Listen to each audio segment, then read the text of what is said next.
Concentration de rigueur, Graziella et ses collègues manipulent un trésor de notre littérature française.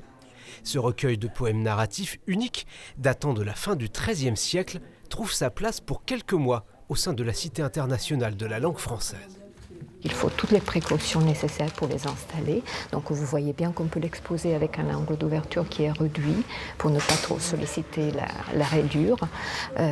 On va régler évidemment les conditions de température et de lumière pour qu'il ne soit pas trop exposé. Alexandre Dumas, Victor Hugo, Flaubert.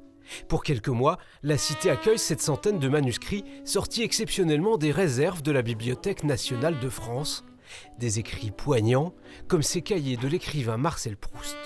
Ces manuscrits ont ça de particulier qu'on y trouve d'étranges dessins que Proust a dessinés dans les marges, et au point que, n'ayant plus de place sur les pages, Proust est obligé d'ajouter des bouts de papier qu'il demandait à sa gouvernante Céleste de coller sur le cahier et qu'elle avait baptisé de paperoles.